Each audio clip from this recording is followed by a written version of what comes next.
We are the inhabitants of a world that is slowly, unknowingly succumbing to a future that rings all too familiar.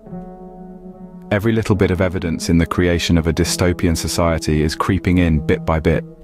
It speaks of the erosion within the very core values of the society, collapse of the social structures, and the overt control exerted by an elite few over the mass, signaling the rise of a system bogged down by manipulation, division, and despair. Gone are the days when leadership was entrusted with the job of taking care of the people, as they now appear to focus more on keeping systems in place that breed nothing but exploitation and control. But what fuels this trajectory of events towards such a grim prospect of the future? And how is it that, although concern seems to mount, society appears to be glued into paralyzed inaction? It was only then that the pillars of power supporting this world, moving towards dystopia, were explained. The looming dystopia, a world in crisis. The undercurrents of a dystopian future are not found in sudden cataclysmic events, but in the gradual breakdown of the foundational elements of society. That sense of togetherness in community has vanished.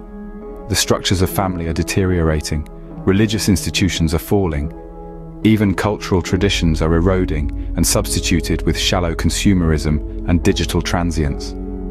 A fundamental right once held sacred now diminishes in the name of security, efficiency, and technological progress.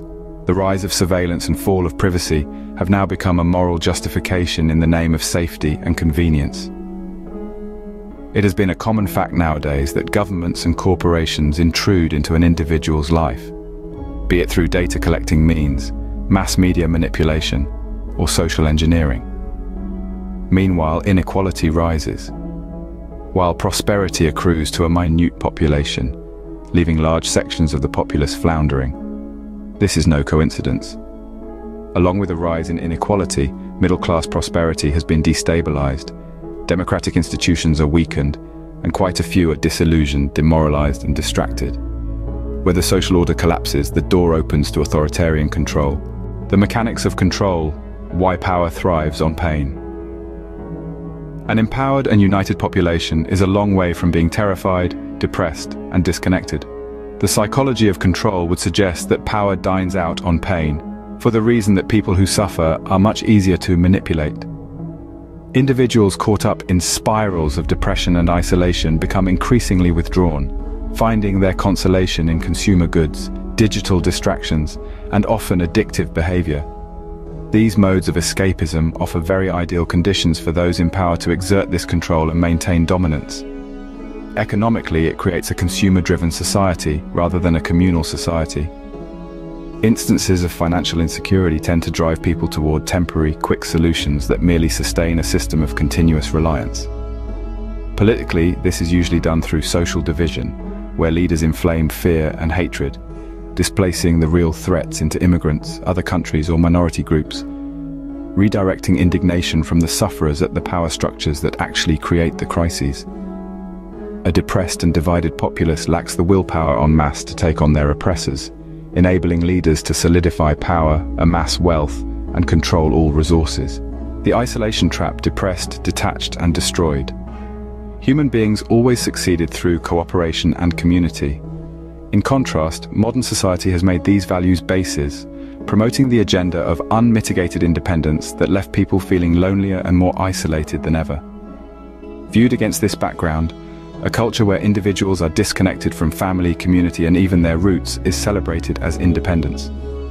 This disconnection fosters alienation, an aloof feeling in all levels of life. The increase in alienation is emphasized by the growth of shattered families and fractured social networks. Divorce rates continue to soar, while one-parent families are now expected. The communal support structures that used to cushion the individual have vanished, to be replaced by a world in which every person is expected to take full responsibility for his or her actions. This makes many prone to psychic disturbances like depression, anxiety, and existential depression. For each rise in substance abuse, the consumerism of distractions and escapism, people feel increasingly estranged both from themselves and from everyone else. The trap of isolation leaves people easily manipulated, detached, apathetic, and without any sense of community through which solidarity can exert itself against those who would exploit them. The fragmented family. the decline of marriage and the rise of adultery. The institution of marriage, one long considered foundational for at least a reasonably stable society, has been in steady decline. Basically, the rising transience of the relationships has been paralleled by a growing cultural acceptance of adultery and casual sex, standing as a wide-ranging detrimental effect. A large majority of people view marriage, once a sacred bondage, as a disposable institution. This change results not only from the changing attitude towards commitment, but also from the society and underpinning principles favoring personal gratification over entrenched, long-term considerations.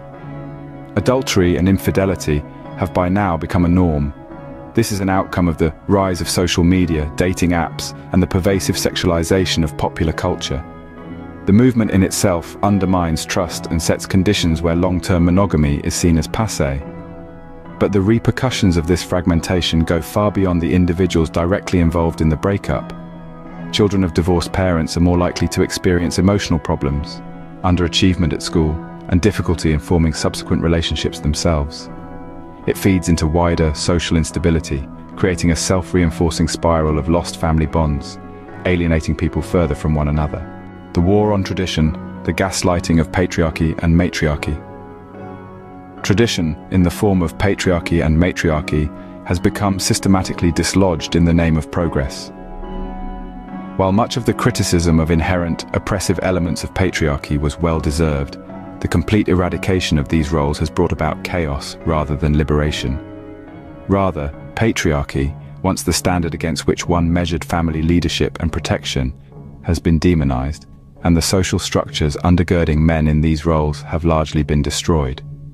Matriarchy, on the other hand, has been subtly corrupted or, even worse, manipulated by the modern media into becoming slave drivers of consumerist idealism, rather than playing their natural role of actually nurturing and guiding the young into the next phase of life. Social media places, popular culture, and even academic discourses have further prodded this distortion, gaslighting men and women into doubting their traditional roles. Men especially became entangled in an identity crisis as to where they stand in a society that does not care about traditional benefits from them for the family and society. The women, on the other hand, are reinforced to live up to superficial measures of success and independence, many times at the expense of their well-being and familial responsibilities. This war on tradition only serves to fragment families and communities further, now destroying even the societal bonds that manage to give structure and meaning to lives. The Corruption Conundrum: why we allow it to persist. Corruption has become so endemic in the administration of most modern states that it barely raises an eyebrow or an outcry from communities. Scandals, briberies, and shoddy under-the-table deals are part of the everyday political leadership life and are hardly visited with any gravity. One is left wondering, then why do we, as a community, bear with it? One explanation is that most people find corruption being complicated and convoluted, too much for the common mind to fathom. All these systems of governance are, to a certain extent, incomprehensible, let alone being fought. Besides, the continuing barrage of information, scandal, and outrage fatigue has completely dulled society into apathy. With time, society would seem to have grown numb to corruption because it is anticipated in political life. Such a kind of collective cynicism only breeds inertia and embeds corrupt systems. The attitude is further bred by an economic system that enriches the powerful at the expense of the masses, wherein extreme levels of wealth inequality and economic precariousness keep the average person too preoccupied with mere survival to demand any real change.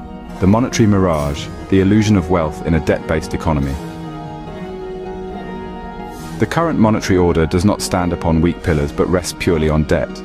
The illusion of wealth is thus maintained by an ongoing cycle of debt and speculation, but not rooted in any real way, most typically with a commodity such as gold.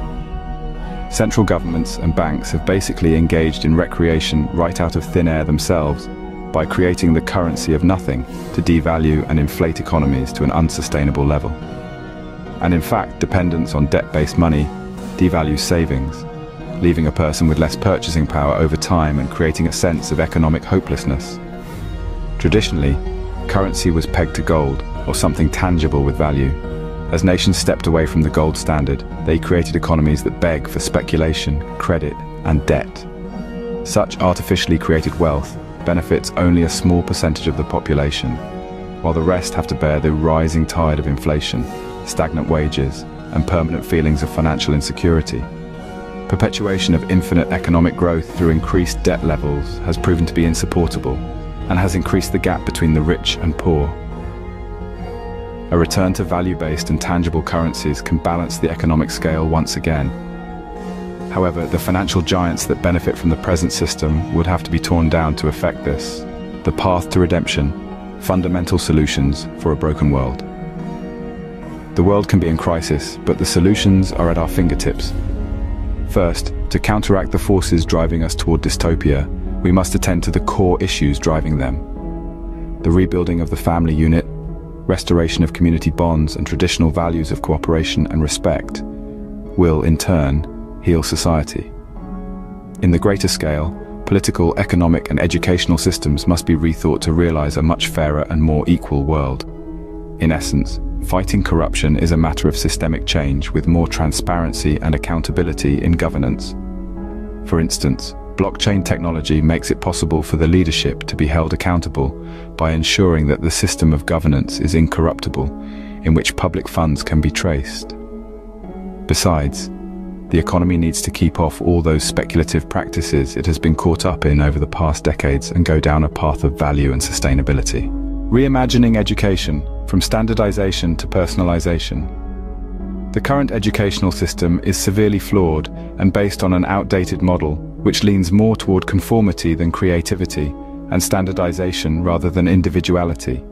Today's schools have become more like factories producing a workforce of yes people instead of thinkers and innovators. It is for this reason that the system squanders potential by forcing children to adapt to an educational system that does not take their various strengths, talents, and interests into consideration. Education needs to be reinvented in the light of personalization. Such individualization of education can bring out the best from each person, who then can develop in creativity, critical thinking, and innovation. This will not only have empowered individuals, but will also have built a more vibrant and resilient society that can cope with challenges of the future. The education system should shift from one of indoctrination to creating free, independent thinkers who can tackle the different challenges that our world is likely to face. Blockchain and beyond, the future of transparent governance. With growing government distrust, new governance models are being invented, promising to be transparent, accountable, and democratically representative.